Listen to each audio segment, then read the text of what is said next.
पश्चिमी राजस्थान से भाटी के नाम का एक ऐसा तूफान उठा है जिससे कांग्रेस की हवा खराब है। बीजेपी की भी आंधी टिक नहीं पा रही। बाड़मेर जैसलमेर सीट से निर्दलीय उम्मीदवार रविंद्र सिंह भाटी के समर्थन में ऐसा सैलाब आएगा न तो कांग्रेस ने सोचा था, न ही बीजेपी ने इसका तस्वुर किया था। लेकिन चुनाव से ठीक पहले भाटी के नामांकन का जो ज्वार भाटा बाड़मेर के रेगिस्तान से उठा है, वो अपने साथ क्या बीजेपी, क्या कांग्रेस, सबको बहा ले जाने पर आमादा है। भाटी के नाम से ही अब कांग्रेस सिहर उठती है, बीजेपी को भी डर लगने लगता है।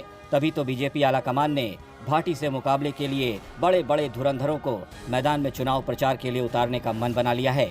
आने वाले दिनों में बाड़मेर जैसलमेर लोकसभा सीट पर भाटी की सेना को रोकने के लिए बीजेपी का बड़ा लश्कर मोर्चा संभालने जा रहा है।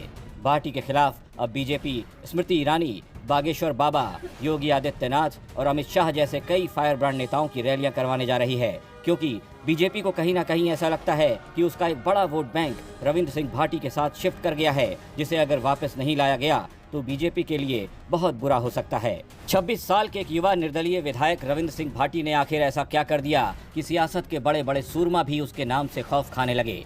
इस बार तो भाटी ने खुलकर प्रधानमंत्री मोदी और अमित शाह को ही सीधी चुनौती दे दी है। अब दूसरी ओर कांग्रेस के प्रत्याशी उम्मेदाराम बेनीवाल की नामांकन रैली में भी उमड़ी भीड़ से बीजेपी बेहद परेशान है। अब भाटी और बेनीवाल को रोकने के लिए बीजेपी ने एक सुपर प्लान बनाया है। इस समय पूरे देश की निगाहें बाड़मेर जैसलमेर के लोकसभा चुनाव पर है। आप देखिए, रविंद्र सिंह भाटी और बेनीवाल को रोकने के लिए बीजेपी ने एक सुपर प्लान बनाया है। उसी प्लान के तहत आप देखिए, बड़े बड़े नेताओं के दौरे फाइनल हो गए हैं।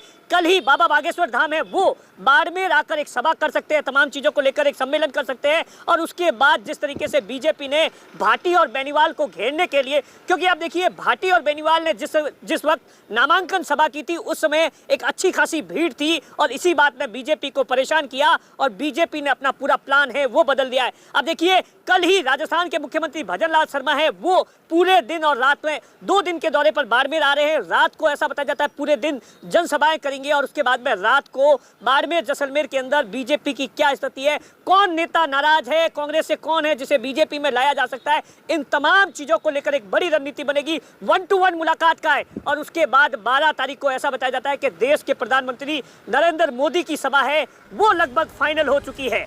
सियासी जानकारों का मानना है कि भाटी लगातार बीजेपी के मूल वोट बैंक में सेंधमारी कर रहे हैं, लिहाजा अब भाटी को रोकने के लिए बड़े बड़े योद्धा मैदान में मोर्चा संभालने वाले हैं, क्योंकि बीजेपी को शायद ऐसा लगता है कि इस सीट पर शायद मोदी के नाम का जादू काम न कर पाए।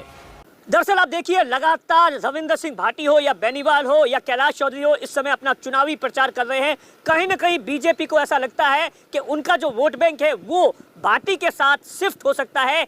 इसीलिए बीजेपी है लगातार बड़े जो हिंदू चेहरे हैं उन्हें मैदान में उतार कर अपनी जो रणनीति है जिसके तहत ताकि उनका वोट न घिसके और राजस्थान के अंदर मिशन 25 के अंदर किसी भी तरीके की कोई दिक्कत ना आए, क्योंकि इस समय सबकी निगाहें बाड़मेर जैसलमेर की लोकसभा सीट पर है। ऐसा कहा जा रहा है कि आने वाले दिनों के अंदर और ज्यादा बीजेपी है वो आक्रामक होगी और बड़े बड़े जो नेता है, चाहे वो यूपी के सीएम योगी आदित्यनाथ हो या अमित शाह हो या स्मृति ईरानी हो, ये तमाम जो बड़े बड़े चेहरे हैं हो सकता है कि प्रचार करने के लिए बाड़मेर में आए। लेकिन देखना दिलचस्प होगा कि बाड़मेर जैसलमेर की जनता है वो किसे चुनती है। दिनेश।